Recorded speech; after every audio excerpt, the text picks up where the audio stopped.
You've lost touch with who you are, the core of your being. You're on social media too much. You're listening to what other people are telling you. You gotta listen to yourself. You gotta cut all that shit out. You have to look at the things that you love and the things that you hate. So what you don't like is very instructive to you, right? You're looking at things that are very powerful inside of you, that are emotional. They're not intellectual. They're feelings, they're emotions.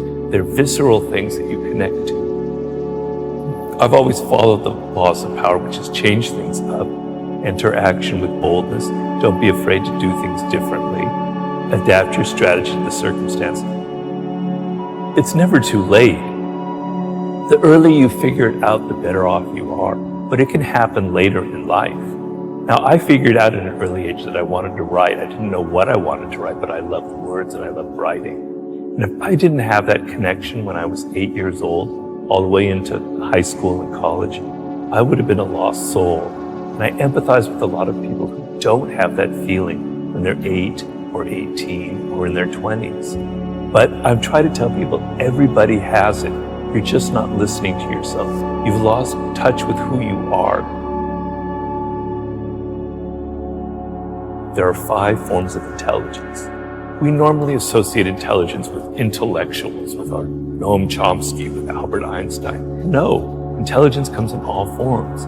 Working with your hands is a form of intelligence. A carpenter has a high form of intelligence. People who are sports, who athletically use their body, that's another form of intelligence. There's music, there's math, there's language. You have one of these frames of mind. By the way your brain is wired, you are inclined towards one of them. Figure that out. You've got to be a bit bold, and you have to embrace what makes you different. It takes time. To do anything in life takes time and hours and patience and work.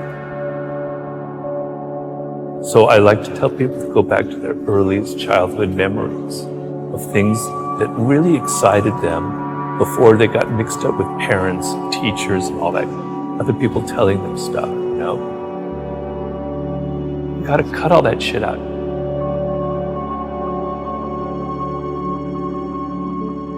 You know, I was frustrated, I was depressed. I even have to admit I had moments that were slightly suicidal because I knew deep down that I could do something.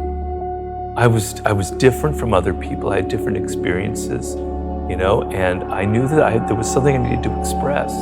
There was a purpose to how my life had unfolded, but I couldn't find it. I tried everything. I tried every form of writing, every possible endeavor you can imagine. It just didn't click. So I was very deeply frustrated. And the frustration, I tell people, it's a good thing. Negative emotions are trying to teach you something. They're trying to teach you the opposite. Something else is going on. Frustration, what would be worse than frustration would be despair, giving up. No hope, but frustration is a sign that you haven't given up. You know you can do something, but you haven't figured it out. So when you have those kind of feelings, look at them and there's something positive in them. So I knew that there was something I was meant to do. I just couldn't figure it out when.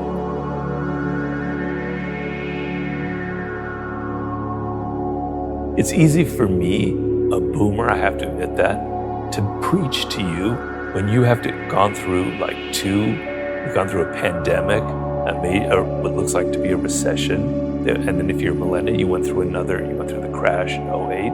It's easy for me to preach. You're dealing with really difficult circumstances.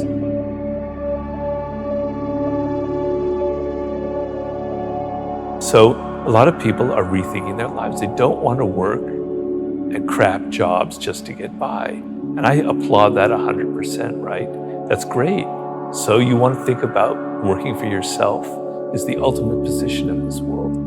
And even though times are difficult, even though it may seem like just a dream, there's so much potential out there for entrepreneurial spirit, for creating your own startup, for creating your own podcast, for going your own path in life.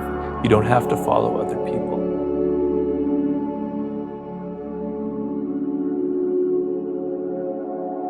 It's not like it was when I was growing up. There were things that were better back then, but there are things that were a lot worse, right? You have so many more options. It's just that you're not going to reach them. You're not going to be happy in this short time that you have to be alive unless you take it seriously and still have some fun and adventure and excitement. You got to listen to yourself. You have to embrace what makes you different. Just don't listen to your parents go, I got to be making $100,000 when I'm 23 and go to law school and do all this stuff. You're going to burn out. So kind of understand I guess the main thing I would say is know who you are, know what you're, deep down in your core, what you love, what you hate, and what you were destined to create in this world. That's like the most important process you can go through. Everybody has that potential. But I know it doesn't come easy. It's a process and you have to be patient, but you have to put it in. But another skill that you cannot ignore is the social. We're social animals.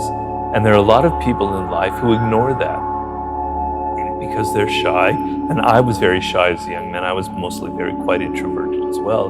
Because they're shy, they just simply lean on their own strength, which is learning something really well, learning math or learning algorithms or learning how to write, etc. And they ignore the social because they're afraid of it. But you cannot get ahead in this world as a social animal, dependent on other people in every aspect of life, unless you treat that as another skill as well. So yes, the process of looking inward is absolutely essential, but you cannot disconnect yourself from your teachers, your mentors, your colleagues.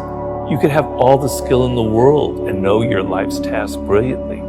But if you continually alienate people by your boorish behavior, by your insensitivity, all of the skill level in the world will be completely neutralized by your own mistakes.